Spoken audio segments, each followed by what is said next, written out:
Tonight, a new owner announced for Whyalla's aged care facilities, and a false Omicron alarm sparks a COVID testing rush in Broken Hill. From our 7 Spencer Golf Studios, your nightly news with John Hunt begins now. Good evening.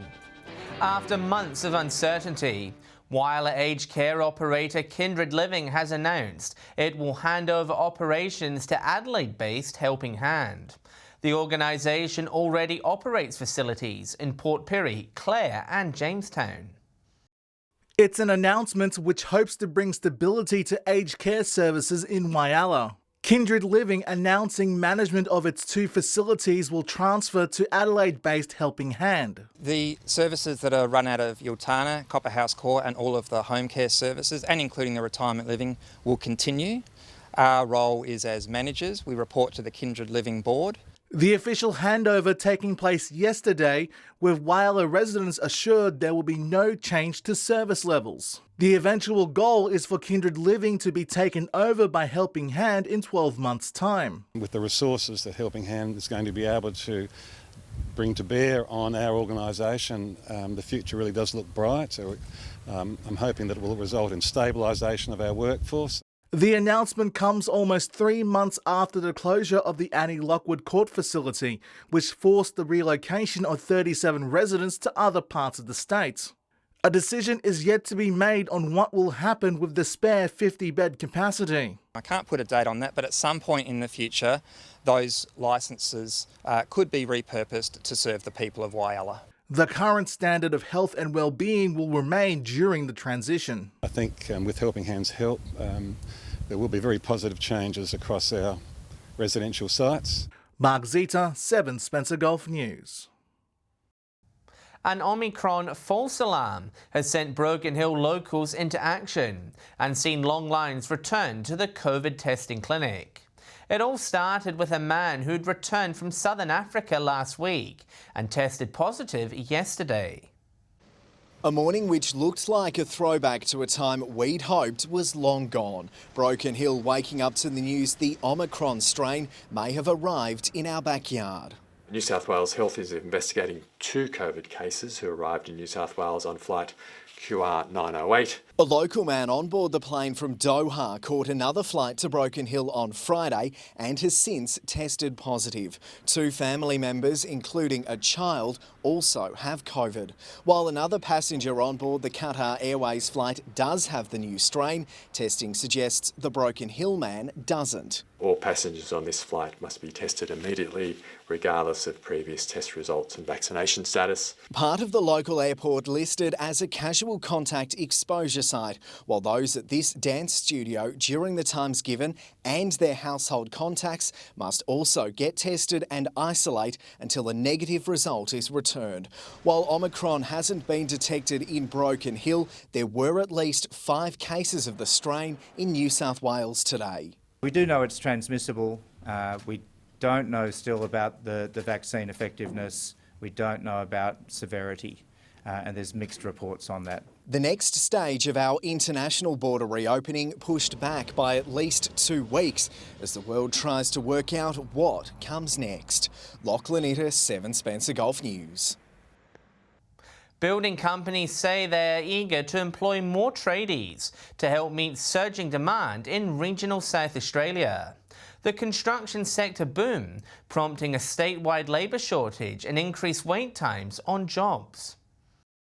Eager to get more hands on the tools. New research shows job advertisements within South Australia's construction sector have soared by 165%. Since the beginning of the pandemic, we've seen almost 5,000 new jobs created in the construction industry. That's naturally responding to the incredible surge in demand that we've seen. The boom propelled by the federal government's home builder grant, which is great for employment and economic growth and for people looking to get into their home. The downside of that is the industry's capacity is really being tested, so there's real shortages of materials and trades. Labour market information also painting a revealing picture, with demand for carpenters, plumbers and electricians doubling in the last 12 months. You know, if you're in a thriving country town like Port Augusta and you're a tradie, you're going to have your services in demand. Industry experts say while the surge in vacancies shows how busy the industry is, the skills shortage means projects take longer, which in turn drives up costs. However, the Property Council of South Australia is confident that the issue will fix itself, saying regional construction projects will draw attention from Adelaide businesses. Regional South Australia has been and can continue to be a direct beneficiary because, of course, a lot of those tradies are following the work. Edward McCarroll, 7 Spencer Gulf News. 2 people will face court after being detected driving under the influence in separate incidents in Whyalla over the weekend. Last Friday, a 25-year-old man allegedly returned a reading of .224 when stopped at Galpin Street. Police say he also didn't hold a licence. While on early Sunday morning, a 32-year-old woman allegedly returned a reading of .179 at Cartledge Avenue. Both people lost their licence for 12 months and will appear in court at a later date. And police are calling upon the community for information over the theft of lambs at an Eyre Peninsula farm in September. They say approximately 100 merino lambs were allegedly stolen from a farm near Kimber between 10:30 p.m. on Monday the 13th and 5:30 a.m. on Tuesday, September 14. Security cameras captured 2 vehicles leaving the area around the time of the theft. Woodner police are investigating the incident and are asking anyone with information to contact Crime Stoppers. Still to come tonight, the Flinders Range leading the way in expanding the state's national parks, and a Whyalla childcare centre program recognised at an award ceremony.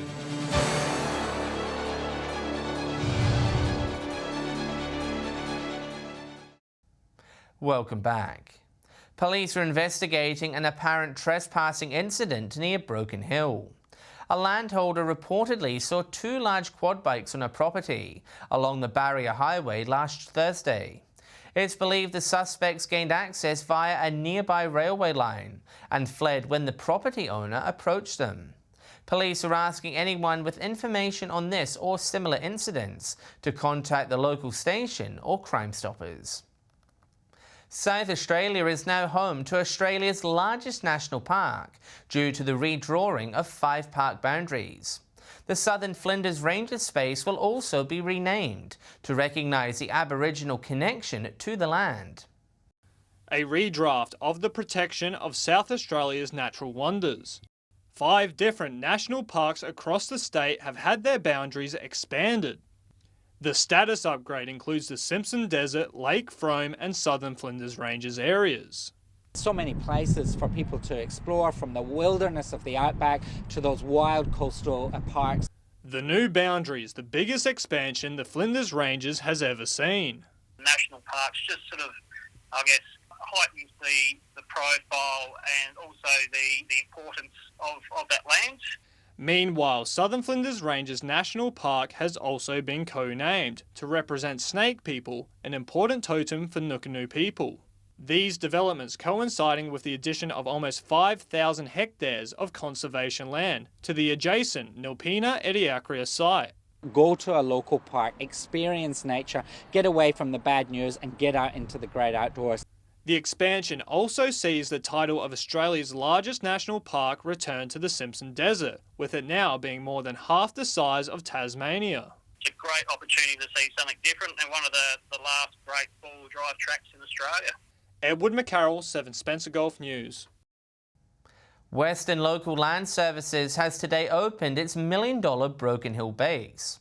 It brings the entire organisation under one roof, with staff hoping it will improve their ability to work with Far West landholders. A smoking ceremony from Whyalla elder Maureen O'Donnell, surrounded by those now working the land, coming together for the opening of the new Local Land Services office. Rumours of the death of the office have been vastly exaggerated. I think we have very strong work culture here, which this will absolutely benefit. Bringing all staff into one facility rather than being separated across 2 sites. Landcare and the Pastoralists Association of West Darling also calling the building home. Now all of the stakeholders and ratepayers and people involved with local land services have got somewhere to come. As well as an office space, there's clinical settings which vets and biosecurity officers can use, allowing for greater flexibility in their research. Do some basic microscopy, essentially sample storage, and the ability to do post-mortems on site in a certified, safe location. This modern building, a far cry from what it replaced. There's a whole new home that is purpose-built for everything, whereas before was actually, I think, a stock inspector's office that had been turned into one, and with a bit of a donga put on the side for a board room. Lachlan Itter, 7 Spencer Golf News. A Whyalla childcare centre has been given a national award for their program that's helping local parents who might be facing tough issues. Held once a month, the Family Support Hub provides a safe space for those needing support. The hard work put in by 2 employees at a Whyalla childcare centre receives recognition. Katie Whitaker and Christy Pipe from Good Start Early Learning winning 2 awards for their Family Support Hub program. Once a month on a Saturday we open the centre and families can come and join us for a coffee, a chat, or just to drop in. The Whyalla Centre won its first ever SA Goodies Award last month in the Community Engagement and Support category. It was later followed up by a National Good Start Award. What started as a small local program has turned into a vital mental health support program for parents in the Upper Spencer Gulf. And at first it was like it started off very slow, but we've got quite a few parents that come in and a lot of returning parents, and they just feel comfortable coming in and having a chat. We have a good laugh. It's not only parents that attend the Family Support Hub sessions. Counsellors and other community organisations also appear to help and guide attendees. Both Miss Pope and Miss Whitaker are proud of the achievements they have been given. Over the moon, Katie and myself never thought that we'd achieve a national award, never. More Family Hub support sessions will be held next year. We do it once a month on a Saturday. We will do up some new flyers for next year with the dates. Mark Zeta, 7 Spencer Golf News. Stay with us. Port Adelaide Football Club hosts a workshop at a Port Pirie school. And the Far West Local Health District Board reflects on the year that's been.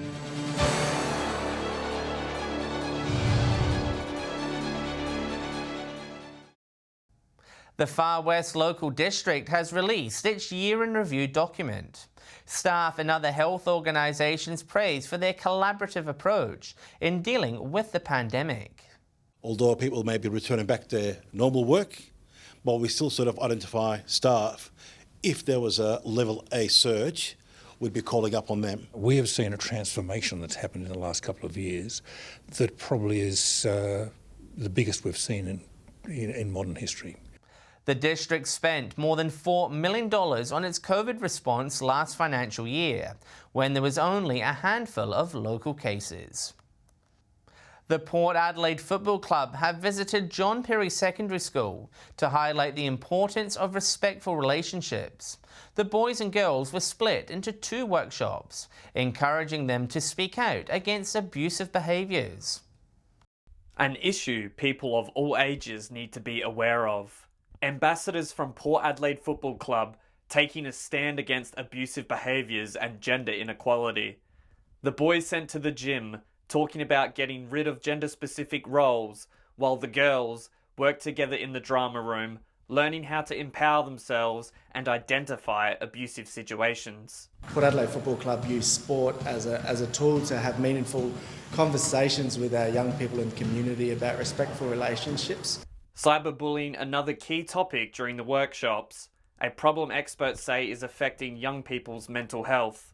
So we really want to get into this space and get really on a ground level and try to make real change in society. The girls also having important conversations on what an unhealthy relationship looks like and how to spot the signs of abuse. It was a brainstorming situation, and so the girls came up with a lot of that stuff themselves. They talked about the mental, the physical, the abusive. They even talked about the financial abuse that can happen in a relationship. Teachers say they're already starting to see a positive change. They speak up about it, and they certainly will defend their friends if they think they need it. And one of the things that I'm very pleased about is the fact they will approach adults and go, look, my friend needs help or I need help. Christian Komenos, 7 Spencer Golf News. New figures show Spencer Golf families are cashing in on the sports vouchers program. The state government says it has put more than $7 million back into the pockets of South Australians. The scheme offers parents a $100 discount on sport, dance and swimming lesson memberships or registration fees. Overall, more than 70,000 vouchers have been claimed so far, helping to ease the cost of living pressures on families. As the weather begins to warm up, it was another big weekend of sport across the region, with some exciting contests in local basketball, softball and tennis competitions. Our reporter Henry Millick has the week's sports wrap. It was another terrific week of tennis here in Port Lincoln, with Friday and Monday night matches closely contested. Starting off on Friday night, and Bendigo Bank edged out Port Lincoln's Boat Supplies in a thriller, winning by 9 games. Ruby Cabot and Chantel Townsend named in the best players for their respective teams. The other match was not so close, with Port Lincoln Dental taking care of Yamba Aquaculture by 14 sets to 2. Both Jack Bradford and Darcy Goldfinch were key contributors for Dental. In the men's Monday night matches, it was Sports Power who cleaned up Terry White Kmart, beating them 5 sets to 1, with Hunter Gray named as the best player. Meanwhile, GPK Accounting smashed the Fresh Fish Place side in 6 sets to none, while EPC Foods were far too good for Shepherd's Building, beating them 6 sets to love. Turning to Port Lincoln Squash now, and PS Electrical were too strong for Lincoln Self-Storage, beating them 3 rubbers to 1. While the match between iHawk Building and Hankins Electrical was a little closer, iHawk Building winning a thriller based on sets 1. In the final contest, Interact had a convincing win over Wilkins Electrical, defeating them 10 sets to 5. Over in Whyalla softball, and both matches over the weekend turned into blowouts. The Road Runners were far too good for the Indians, handing them a huge defeat, 20 runs to 2. While the Cats got the job done over the Eagles, scoring 13 runs to 3. In Port Pirie basketball, the first A-grade match saw a tightly contested battle. After 4 quarters of action, the Eagles and the Wildcats could not be separated, drawing 55 all. The other match on Complex Court not so close, with the Titans blowing out the Cobras 56 points to 31. That's all for sport this week. If you'd like your sport team results featured, please let us know on our Facebook page. Stay with us after the break. Port Pirie's outdoor pool closed for urgent repairs. And we'll have the latest weather details with Alex Sykes.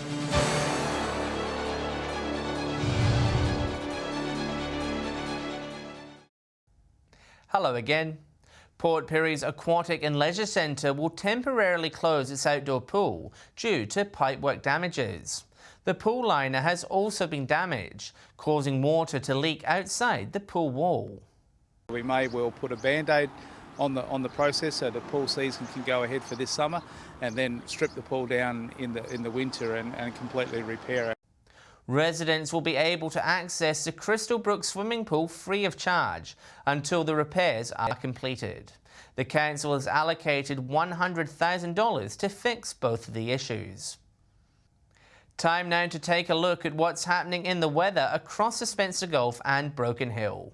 With all the latest details, here's Alex Sykes. Thanks, John, and good evening, everyone. Well, hello, summer is all I can say, at least until La Nina season starts. From 3 p.m, Port Augusta was sunny and 33, Port Lincoln was a warm 35 degrees, and Clare reached 30. Looking further out across the region now, Whyalla got to 32, Port Pirie and Cooper Pedy both got to 34, Kadina, Cleve and Woodner all reached 35 degrees, Broken Hill was 31, and Adelaide was a high of 32 degrees. Taking a look at the satellite image now, mainly high cloud over central and eastern parts of South Australia with a weak trough is not bringing any rain. Clear skies elsewhere under a weak ridge of high pressure and a dry air mass. Moving on to tomorrow's weather outlook now, and we'll start with the Gulf waters. Easterly winds reaching 10 knots, seas will be at 1 metre, and there'll be south to southwesterly swell of 1 metre as well. It will be partly cloudy in the Eyre Peninsula tomorrow. Port Lincoln will be 22, Cleve to reach 28, Woodner Whyalla will get to a high of 32 degrees. It will be sunny in Whyalla with 31. Port Augusta also sunny, set to reach a high of 38 degrees there, and Kadina is set to reach 29. 33 degrees in Port Pirie. Clare will be mostly sunny and 34, and Broken Hill will be sunny and reach a high of 35 degrees. Taking a look further through the week now, it will be partly cloudy across most of the region on Thursday, except for in Cooper Pedy, where it'll be a sunny 39 degrees. Broken Hill will be mostly sunny and 37, and Port Lincoln is set to reach a high of 21. Similar conditions on Friday, Port Augusta and Kadina to reach 25 degrees. Woodner and Port Pirie will get to a high of 27, and Whyalla will reach 23.